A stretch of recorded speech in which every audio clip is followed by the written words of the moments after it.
mythology, modern mythology, modern mythology.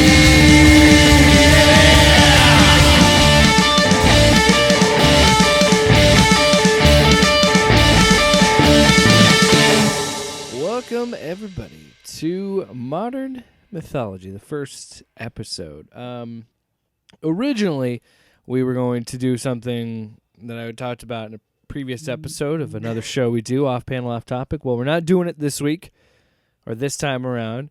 We will be doing it at a different time, so we're going to switch gears. Mm-hmm. But it's something that is interesting just in terms of like a lot of behind-the-scenes stuff. But I'm done talking about it because I'm not driving this one. I am... And how modern mythology works, ladies and gentlemen, is one of us takes a piece of lore.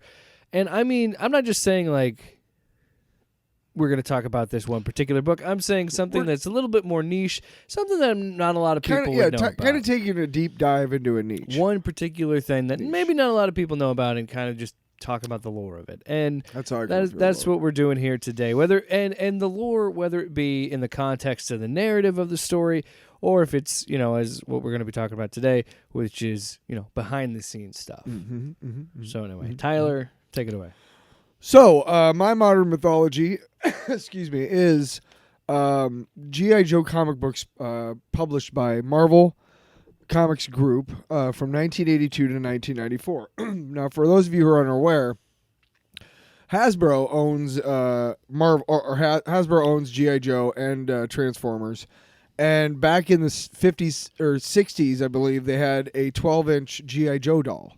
And they had all the different, you could get different outfits for them and stuff. It was basically a Barbie for boys, right? Yeah. That was the size it was, the scale, whatever. Yeah. And so, circa 1981, excuse me, circa 1981, Hasbro is watching Kenner just basically print money off of these Star Wars toys. And they're a 3.5-inch action figure, right? Oh, yeah. So they're like, okay, hey, brainstorm, let's make the G.I. Joe into a 3.5-inch scale figure, and then let's make a bunch of different ones and, make characterizations and everything. And in 1981, Hasbro CEO Steven Hessenfeld and Marvel president Jim Galton meet, and they talk about this. And they're like, hey, we really want to get in on this. And Jim Galton, the Marvel guy, says, let us jump on as creative consultants. And Larry Hama starts writing these concepts. And the reason why he got the G.I. Joe gig was that nobody else would do it. And he's like, I'll do this all day, right? Now, he had been writing a concept at that point. He's been at Marvel for a while. He's an editor, writer, penciler.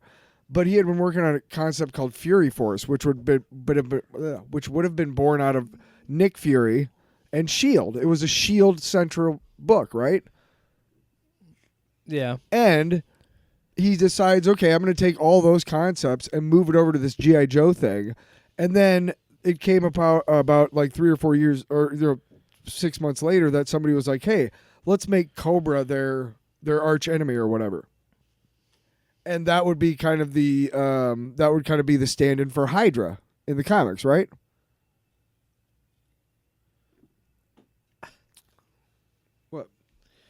Well, just you asked the question and you took a sip. I was like, I don't know if I have an answer, but anyway, continue. Well, I just like this whole concept. I think is interesting, and I'm not saying it's uniquely American. I'm sure, and I'm positive it happens in other countries. But I think it's such, and maybe it's because I'm a parent now, and so I've been watching more of kids programming. Yeah, where I'm seeing that they're building narrative around a product. Yeah. And G.I. Joe, Transformers, all this stuff is to push toys. And it's always been about pushing toys. And I think that's what's so funny about it is like what we're going to probably talk about more into the stories of it, of just like how, and Transformers is another example of how especially the IDW books are such interesting books of where like, oh, this is where we can take these characters which started as a toy. Yeah. And it's like, again, it's so funny that they're like, okay, so now we have to build this whole thing around, and like, and you see it repeated so many times. You look up until the even point, today, it's still up until about the 70s or so, like, most toy lines were like a hero and maybe they had a villain, but that was like it. There weren't a lot of like, hey, this is one team and then this is the other team. Or if you got a GI Joe, if you got a 12-inch GI Joe action figure, that was just That's just dude. a GI Joe. Yeah. It's just a dude. Yeah, there's no like file card or whatever. Transformers, Star Wars kind of started all that, and then getting the different characters Disney and collecting all that. Kind of got in with Tron figures and everything else, and people started realizing that kids really liked when they could kind of make their favorites. They could pick out their favorites out of the ensemble or whatever. And since most of this stuff was animated, there's no actor to get egotistical about it, so it works perfectly Your to sell child's toys. mind. You can do whatever you want. Yeah. Now, in 1982 is the first time that a commercial was used to promote a comic book, which was G.I. Joe #1, published by Marvel. And in 1982. Which, by the way, I want to point out that, 2 years before Van Halen's awesome album in 1984, for those of you. 1962, we have the introduction of Spider-Man. In 1963, we have the introduction of the X-Men. I think we also get Daredevil around that time. Well, my point is we have already established, the big players of the Marvel Universe, and we still hadn't seen a TV commercial for a comic book? That's kind of crazy. Think about it. The interesting thing, and this is really kind of a deep dive, but Hasbro used television advertising to publicize the series. Now, the reason why it had been the first time was commercials were technically promoting the comic books rather than the toys, since they allowed Hasbro to circumvent the regulations mandating that toy commercials could not contain more than 10 seconds of animation. By not showcasing any characters and toys outside of the comic book context, they were able to include a full 30 seconds of animation. That's how it came to be that they made like a cartoon out of it. And the cartoon and the comic book and the toy line were all very closely related and all kind of under the direction of Larry Hama, which is really kind of cool when you think about it, because he kind of made all of these crazy characters, and he was a Vietnam War vet himself. Now, one of the things that I really dig, at first the comic books were kind of one shot, so this would happen at the beginning, and then by the end of it, it was resolved, and that was for about the first 8 issues or so. Yeah. And one of the fun things is they started introducing characters that never made it to toys. They have since, because of those Super 7 Kenner toy lines. But a couple of things that I wanted to get into about the characterization is that, first of all, G.I. Joe, the official moniker for G.I. Joe is the Special Counter-Terrorist Unit Delta. In case you didn't know that. Wow. Yeah. It featured an ensemble cast, and the original 13 characters were Hawk, Stalker, Breaker, he's a communications guy, Clutch, he drove the Jeep, the Vamp, Scarlet, she was the girl with the red hair, Snake Eyes, Rock and Roll, which he had the M60, Steeler drove the tank, Grand Slam drove, I think, anti-aircraft gun, Flash, can't remember, Short Fuse was like a mortar guy, and Grunt was infantry, and Zap was something else. I can't remember exactly. But those are the original 13 guys. And one of the fun things about Snake Eyes is the reason why he became so popular, and why they basically took, when they make molds of the action figures, it generally comes out in a black plastic, okay? And then they paint it. Yeah. Right. Now, these were easy because they just made them and then they just popped them out and put them on the shelves. They didn't have to paint them. So that's like time saved, money saved. Yeah. That's, we're talking. So, of course, they pushed Snake Eyes to be really popular and whatnot. And that's why they have so many versions of Snake Eye action figures. Now, well, sometimes the coolest designs for characters, the coolest things are like the most simple, you know? I mean, just a ninja like a stereotype. Like, if you just break it down and look at it as like just a stereotypical ninja, Yeah. Ninjas just look cool. That's just what it is. Ninjas are cool, and I really want to talk about the around like issue 7 or 8, we start getting into backstories of these characters because we don't really know a whole lot. At one point, it's revealed that Cobra headquarters is in Springfield somewhere. Now, a lot like The Simpsons, right? For a long time, they wouldn't tell where the Springfield was because apparently Springfield is one of the most common town names in the United States. Anywhere. I was gonna say there are a lot. So Cobra, their base of operations in the comics was always known as it was Springfield, USA, but nobody knew where the Springfield was. And in, I want to say, issue 6, 7, or 8, something like that, right around the time they started getting into more long form stories, Clutch and I think Scarlet. Clutch and Covergirl and I think a Steeler all get stuck in Springfield, where Clutch grew up. Okay, and Dr. Venom is this one character who never made it to toys until recently, but he's like this crazy mad scientist guy, and he's basically trying to get them to reveal the location of the G.I. Joe motor pool, which is where the headquarters of G.I. Joe is. So they're using all of these techniques to make them feel like they're crazy.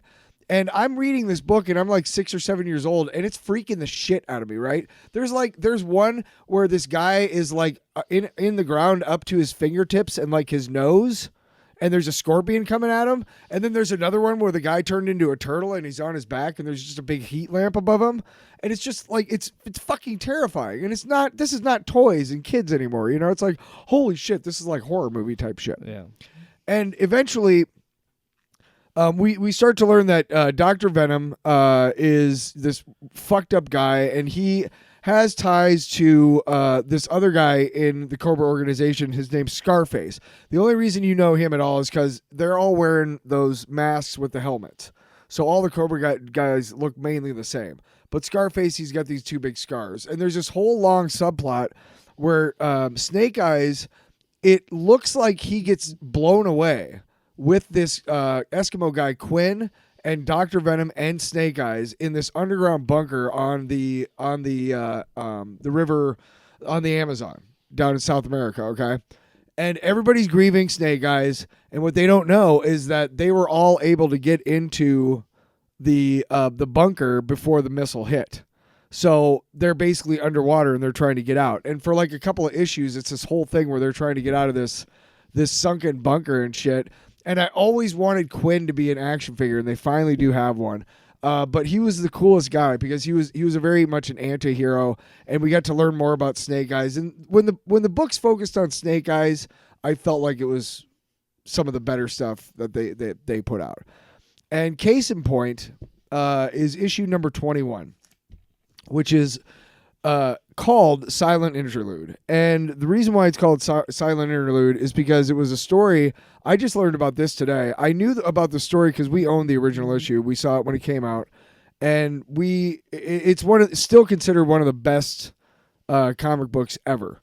And it's G.I. Joe, G.I. Joe, A Real American Hero, number 21, and Snake Eyes is on the cover. And what happens is, so Larry Hama is at Marvel, and I believe it's Denny O'Neil that he talks about. And you have the sound ready, right? No. Okay. So Denny O'Neil is the editor, and he's kind of infamous for having all this shit on his desk. So he loses the story, the entire book for number 21, and they have 3 weeks to get this ready. So he's sitting there. Larry Hama is going like, "Well, what do we do?" And this is what he kind of comes up with. From nothing, right? So I told him, look, if I write it and pencil it, at least do the breakdowns at the same time, that saves 2 weeks. And if I construct the story in such a way that we don't need lettering, we save another whole week because it doesn't have to get sent out to the letterer, So that's what I did. I wrote and drew the 22-page story in 3 days. Started on a Friday, handed it in on Monday. This is like one of the most iconic comics of all time. What? How many hours? 20 hours? 20 No, I went to sleep. I could do about 7 pages of breakdowns a day, 7 to 8 waving at you to pages. stop. I'm I waving know. at you Well, to I stop. wanted him to finish that. Right during that laugh would have been fine, I think. Well, why don't you do your own? Shut up. Anyway, so he wrote that whole thing in 3 days. Yeah. That's what I thought was always really interesting is that he it reads like when you're reading the book you're like, this is a masterpiece. Somebody must have taken however long, but it's often what happens, and you and I understand this as creators, that when there is a deadline, it forces you to kind of, I think you and I are a lot alike. I don't know about Larry Hama, but I think you and I are a lot alike. We like to procrastinate. We don't want to get started, because once we get started, we know we're not going to be done till we're finished. You know what I mean? And we got to have time set aside to do that and whatnot. Yeah. And I know that that's how I am. I think you're a lot like that too. And so if there's a deadline, it allows me to tap into that whatever that I wouldn't normally have if I'm just like, I'll get to it whenever. And so Larry Hama comes up with the story and the breakdowns and everything, and it's literally about Scarlet being held captive at a castle that Cobra has, and Snake Eyes glides in to rescue her. And this is, I believe, the first time we see Storm Shadow ever. Okay? Now, Storm Shadow is one of the people he's basically in charge of the castle that he's trying to rescue Scarlet from. So again, there's no dialogue. It's just told through pictures. And it's still, like the interviewer said, it's still considered one of the iconic comic books of all time. Now, at one point, Snake Eyes' forearm of his costume gets ripped. And it shows as he's flying away with Scarlet on the glider, it shows this iconic tattoo. And it's 2 dashes, it's dash dash line, dash dash line, dash dash line, okay? And I've always wanted to get a tattoo because forever that's like it's one of the most iconic tattoos I can think of from anything, let alone comics. And as they're flying away, they show Storm Shadow, who is just lost narrowly a battle with Snake Eyes, and he's standing there watching him fly away, and they zoom in on his forearm, and he's got the same fucking tattoo. Right? And it's like, oh shit, whoa. And this is like, I mean, we don't know much about, we're kind of we're younger kids. We don't really know about like Westerns and revenge flicks and, spaghetti Westerns and ninjas and stuff like that. We just know that it's fucking cool, right? It's also crazy to think, like, what makes it makes me think of whenever you see, and the most recent one I can think of is something like BoJack Horseman, where BoJack Horseman has a whole episode underwater. Yeah. With no dialogue for majority of the episode. Yeah. And it's all visual storytelling. And like to see it done in animation, it's always impressive. But to think about that in a comic book. And it's very, comic books, I feel like especially, and I've said this before, what I feel like especially now in the modern era, it is a lot more visual, a lot more cinematic. Whereas in that era, it was, and that's another thing that's so impressive about it for me is especially in that era, it was so wordy. There were so many long paragraphs, it seemed like, of caption and dialogue. Whereas nowadays, you're seeing a lot more of it being, just told straight up through storytelling with a few captions here and there. Well, there's like. And to do it in 3 days, to be able to say, okay, I'm going to construct a story that is totally through visual, no dialogue, nothing. Yeah, and it's in 3 days. And I was, if you get a chance, if you still have Comixology, go check it out because it's incredible. And so they get through that, and then get to issue 26 and 27, and we start revealing the past of Snake Eyes. Okay. Now, Snake Eyes and Stalker and Scarlet were all in the same, or is Stalker and Snake Eyes and Duke? Yeah, Scarlet wouldn't have been there. but they're all in the same platoon in Vietnam. Okay, and on his way back to rescue Stalker, I can't remember what his real name is, but he was one of the first GI Joes. On his way to rescue him, he gets hit in the face with the helicopter rocket or something. Yeah. Just basically burns his face off. So that's why he always wears a mask and why he can't talk, right? Yeah. And it's revealed in these two stories that happens. Now he's also in Chinatown in New York, and he's talking to this guy. He's an older guy, and his name is the Soft Master, right? And the Soft Master and the Hard Master were both teachers in the karate school, martial arts school, where he and Storm Shadow both trained. Now, Storm Shadow was like a brother to him, and he, way before he ever went to Vietnam, like that's how he grew up. He was an orphan kid, and they took him in and, basically taught him how to, be a ninja and everything. And there's a point during the story where he's talking to the first guy, Snake Eyes is, or rather, he's listening to him because he can't talk. He doesn't talk. But he's telling him about how the Hard Master got killed, got murdered. And what it is that he used to do this thing where he would imitate somebody else's heartbeat. Like that's how good he was at like regulating his own, physiology. And so he's imitating somebody's heartbeat, and he couldn't figure out who it was, but somebody outside the compound thought it was whoever and aced him with a big fucking steel-tipped arrow. Just aced him. And he's dead. And the Soft Master reveals to Snake Eyes, he's like, you never knew this, but the heartbeat he was imitating was yours. Right? So now he's got this burden that the Hard Master got killed because of him, basically. And he doesn't know who this is. And for like a long time in the comics, you don't know who this is. And Storm Shadow believes that Snake Eyes is the guy who killed the Hard Master, right? So that's a whole thing. And so Storm Shadow kind of at some point comes back over to the Joes, kind of. But it's revealed later on down the road that Zartan, the Master of Disguise, is also like a brilliant archer, I guess. I don't know. It doesn't make a whole lot of sense in the grand scheme of things. Like it really, really, really does not, like at all. But when it comes down to it, it was one of the seminal comics of my childhood. Every month you'd be wanting to see what was going on. And there's a point where they go and they try and make an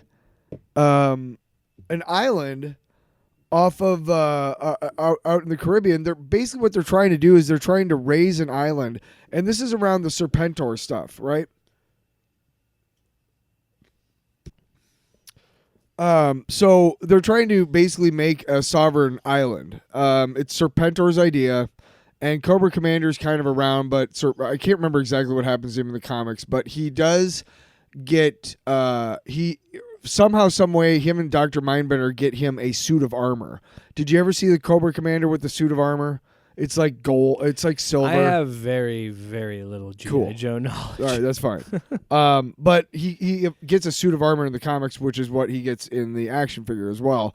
But he's trying to stage a coup, or he gets a coup staged on him by Serpentor and his whole faction.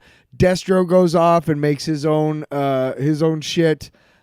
Takes the Baroness with him, and there's a really intriguing storyline. It takes about 5 or 6 issues where Cobra is basically detonating all this sea, the bottom of the sea floor in the Caribbean. And basically what they're trying to do is they're trying to raise up enough land to make an island.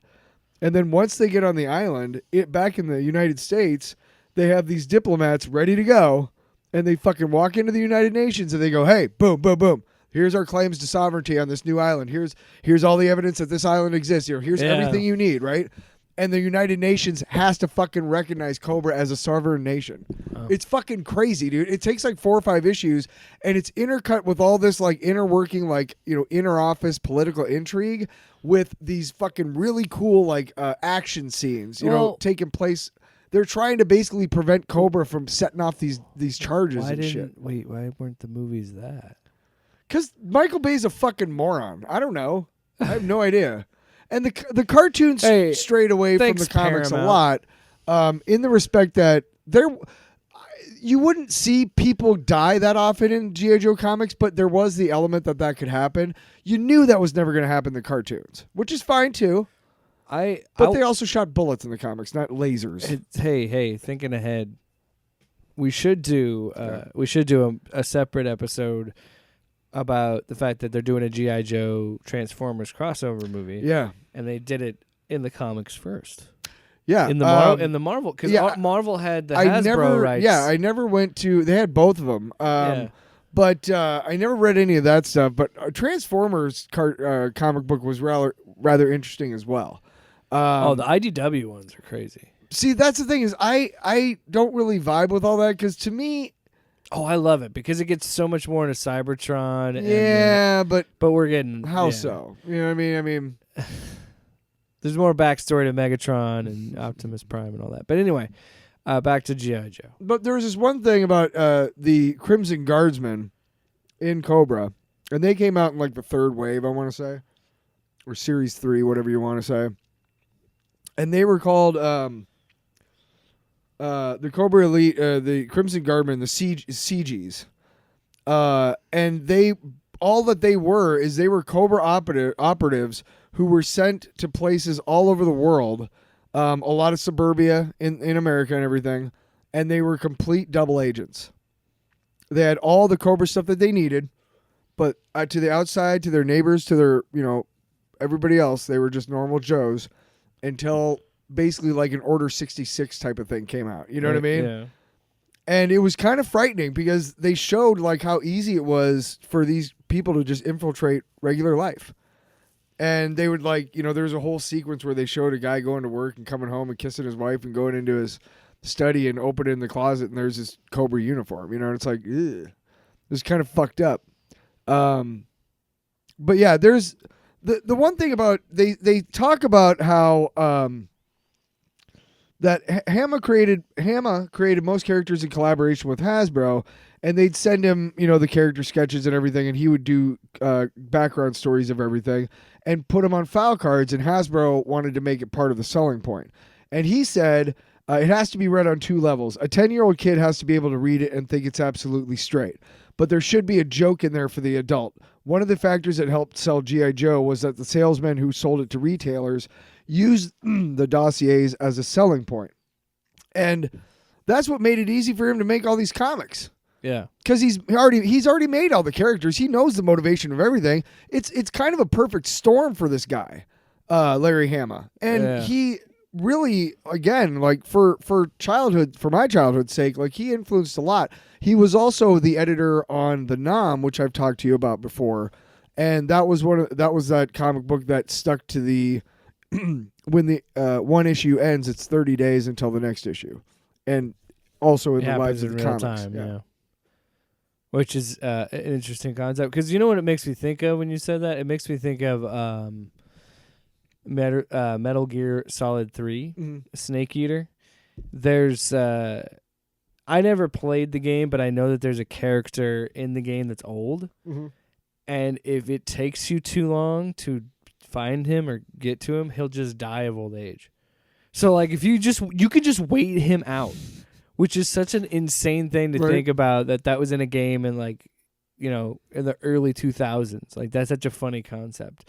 So that's what it makes me think of like that idea of real-time progression, which is an interesting concept. It's like, these characters age with us to give them that more realistic feel. Well, it was designed for the Nom to make sure that no character stayed in longer than 12 issues. Because every tour of duty was 364 days. Someone's going to die. They just didn't want anybody past 12 issues, whether they made it their whole tour or not. Or they left, or whatever. Yeah, exactly. Yeah, they left.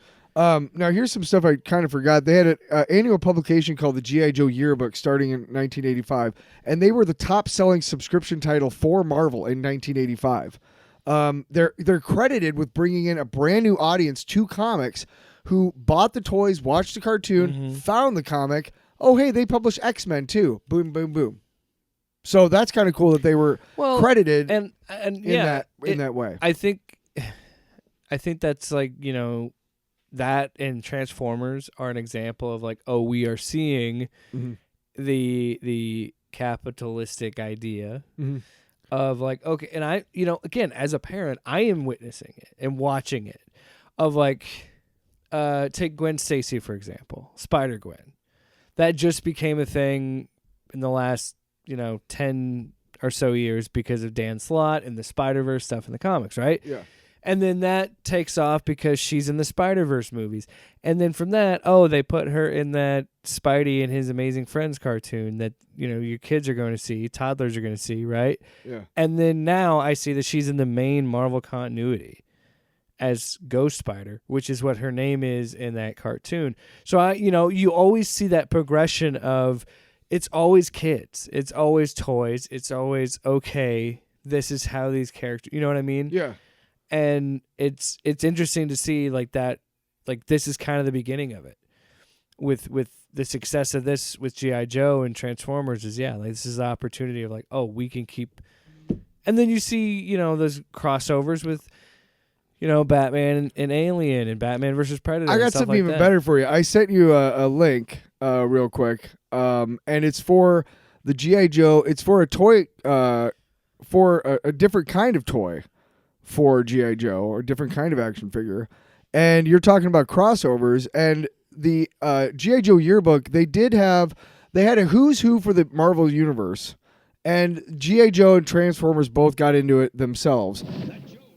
And the first thing that they got, and I'll tell you when to play it, but the first thing that they got was, back in the day, they crossovered with the WWE, WWF, Sergeant Slaughter, right? Of course. Okay. Of course. So, and go ahead and play the commercial for us. They and see missed what it out though. sounds. They could have done one for Hogan's Heroes though with Hulk Hogan. Yeah, that's right. I know it's a robot chicken sketch, but we all thought that joke. I don't know what you're talking about. That Joe's in trouble. No, the Cobras are in trouble. That Joe is Sergeant Slaughter. Don't mess with Sergeant Slaughter. Yeah. As strong as they come. We're gonna get copyright. Meet Sergeant Slaughter and his Triple T tank. Woo! Sergeant Slaughter. Triple T. What's a Triple T tank? Turnbuckle? G.I. Joe. And look out, Cobra. Sergeant Slaughter comes Whoa! with Triple T tank. Cobra figures and equipment sold separately. Wow, incredible. So that was kind of the Incredible. first crossover from that into that. And then they had the William the Refrigerator Perry. Now, I know he's before your time, but in the 1985 Well, I know Super about- Bowl, okay. Now, Yeah. he was Sergeant Slaughter was a send-away action figure first. Then he came out with his own suit and everything, or his own,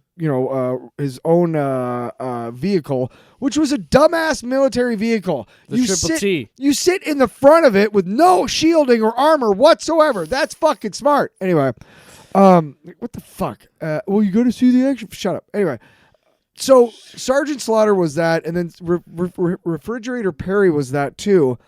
And in one of these who's who type of things that Marvel put out, Yeah. they have the first two issues. It was 4 issues. The first 2 were G.I. Joe. The third was Cobra, and the fourth was like vehicles. And the first one comes out, and it has a card for a Rocky Balboa. Nice. Yes. In the Cobra section, they have a Apollo guy called Creed. Cobra Python or Rock Python, and he's supposed to be, I don't know why, but somebody at Hasbro was like, we need a A Joe rock snake. and a Cobra who can box. Because they both came with the, okay, right? Yeah. So understand this. We're of the mind that fucking Rocky, Sylvester Stallone Rocky, is joining fucking G.I. Joe. This is what we're thinking. Instead of Rambo. It's in the fucking, right? Instead of Rambo. Exactly, right? But it's in the fucking comics, right? It's Yeah. in this thing. We go and get, we get the Cobra issue. It comes out a month later. Yeah. And in the back of it, it says retraction. Retraction. In the last issue, or in the first issue, whatever, Rocky Balboa was listed as a member of the G.I. Joe team. Rocky Balboa is not and has never been, nor ever will be, a G.I. Joe. It's this whole fucking disclaimer, dude. It's great. It's so funny because Oh my God. Because That's like watching, Jude. That's like watching a TV show. You have this big moment, and then 2 episodes later, it's like, hey, by the way, fuck that shit. That's not real. Didn't happen. It was It was a dream sequence. We're just gonna fucking move on. Oh, dude, one of the most famous like fuck yous to audiences in American history is incredible. Dallas. The Who Shot the JR? shit. Yeah. I think it was. It wasn't that though. It was Bobby gets shot, and they go through an entire season, and at the very end of the season, they reveal that it was his wife dreaming, and it was just like fuck you. The whole season you just watched never happened. Like Wow. fuck you, dude. Anyway, so but the Cobra guy, the Rock Python, I can't remember what his name was, Boulder Python, whatever. But he was this dude with big boxing gloves, and his accessory was a punching bag. Like a little, like the big, Like a like stand- the tall like a ones that stand-up- like dangle. No, just a stand-up punching bag. You know, it's got a base, and it kind of. But it doesn't hang. It just kind of just sits. Yeah. Oh no, like the speed bag. But it was on the ground. Like that's all he came with, and you're like, why are we going through this boxing shit? Like I don't get this at all. And it's the sweet science. In the comics and Sweet science. in the comics, Hawk was more of a prominent character. In the cartoon, he doesn't really get more into that until later years when he comes out with his General Hawk uniform. So Duke was, Hawk and Duke were very closely related. I can't remember which one they wanted to get rid of, but Duke went on a lot of the subsequent missions, and he was more of a background character in the comics, while Hawk was kind of... And then in the cartoon, it was reversed. Duke was a big, big part of the comic books, but Hawk not so much. So one of the things that I really just liked about the comic books was that they had those political intrigue things like the Cobra, getting their own island and stuff. But I urge you all, if you have a means to read them, go out and check it out. They also had a spin-off comic book called G.I. Joe Special Mission Force, and those were pretty cool because they were all standalone stories about different covert ops that the Joe team had to do. And the very first issue was they had to rescue a World War II bomber that had a nuke on it, and because of glacial, whatever, it had fallen in the Arctic and into an iceberg, but it was about to go over this cliff because of how many years had passed, whatever. So they had to get the thing off before it fell. It's a really cool book. Yeah. I'm very glad I got to read that shit when I was growing up, and thanks to Larry Hama for just making. I love the end of that because it felt like you're an athlete after a championship, and you're like in a press conference, and you're like, I'm really glad I got to read that shit. It's great.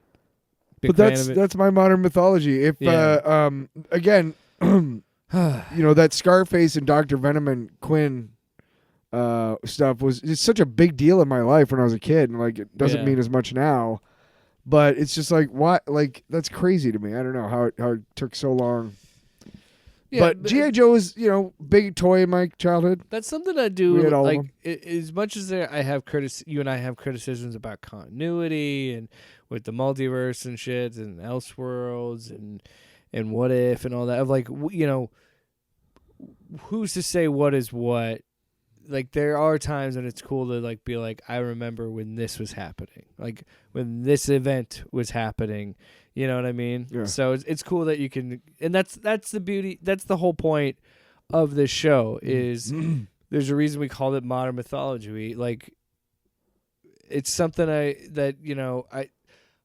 was listening to the Norse mythology book that Neil Gaiman read and wrote, and he said the reason why he wrote it was because he's like, I want you to be able to tell these stories with your friends because that's what this is. And that's what the show's about, of sharing shit like that. Like that's such a fascinating story of just how this, like you said, of this like perfect thing of the comic and the toys and everything aligning at the same time. And just, I thought it was really interesting because I didn't even know about and then the cartoon and all that. Right, and I didn't know about the Marvel. I didn't know that Marvel was so closely involved in the making of the toys and whatnot. You know what I mean? Like I didn't realize that either at all. Also, so, but yeah, but not bad. I think I think I would love to find an omnibus of like the Yeah. Marvel G.I. Joe. Oh, I'm sure there's reprints. I'm out sure there yeah. is, yeah. But I would love to buy them and just get them. Did I tell you that I bought an amazing T-Bird hat? No. They have hats on TeePublic now. Hey, you don't plug on the mythology show. A fucking better. Whoa! Anyway, Whoa, so there's yeah, a stay tuned. swear. Next time. There's a swear. This isn't. Out there. Will you shut up? This isn't a weekly show. This is something we're gonna do maybe twice a month. Whenever our schedule can. So, After how bad mine was, we might never do it. yeah, again.